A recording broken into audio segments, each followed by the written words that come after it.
আমরা পরীক্ষা দিলে ফেল করি, আর ফেল করবোই না কেন? কারণ আমরা তো পড়ার সময় পাই না। 365 দিনে 1 বছর, আর 1 বছরের মধ্যে 52 দিনই থাকে শুক্রবার, আর শুক্রবার যদি বাদ দেয় বাকি থাকে 313 দিন। এর মধ্যে শীতকাল, গ্রীষ্মকাল, বর্ষাকাল বাবদ ছুটি থাকে 50 দিন, আর এই 50 দিন যদি বাদ দেয় বাকি থাকে 263 দিন।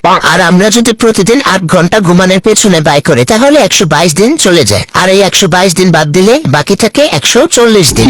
আবার আমরা যদি প্রতিদিন 1 ঘন্টা করে খেলাধুলার পেছনে ব্যয় করি চলে যায় কয়দিন? 15 দিন, আর বাকি থাকে কয়দিন? 126 দিন। আবার আমরা প্রতিদিন যদি 2 ঘন্টা করে খাওয়া দাওয়া এবং গোসলের পিছনে ব্যয় করি তাহলে চলে যায় কতদিন? 30 দিন, আর এই 30 দিন যদি চলে যায় আর বাকি থাকে কয়দিন? 96 দিন।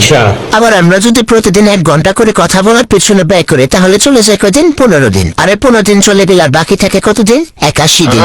আবার আমরা বছরে পরীক্ষা দেই এই 35 দিন, আর এই 35 দিন যদি বাদ দেয় তাহলে থাকে আর কতদিন? 46 দিন। আবার বছরে ঈদ আছে, বিভিন্ন উৎসব আছে, কনসার্ট আছে, এই বাবদ চলে যায় 40 দিন, আর যদি 40 দিন বাদ দিয়ে দেয় আর থাকে কয়দিন? 6 দিন। এর মধ্যে আমরা বছরে অসুস্থ থাকি কমপক্ষে 3 দিন, আর এই 3 দিন যদি বাদ দিয়ে দেয় আর থাকে কয়দিন? 3 দিন। আবার আমরা বছরে ঘুরতে যাই কমপক্ষে 2 দিন, আর এই 2 দিন যদি বাদ দিয়ে দেয় তাহলে থাকে আর 1 দিন। এখন অনেকেই ভাবতে পারেন যে তাহলে আমাদের হাতে পড়ার সময় থাকে 1 দিন, তাহলে জন্মদিন যাবে কোথায়? আর এই জন্মদিন পালন করতে আমাদের চলে যায় 1 দিন। এই জন্য আমাদের হাতে পড়ার আর সময় থাকে না, এই জন্য আমরা পরীক্ষা দিলে ফেল করি।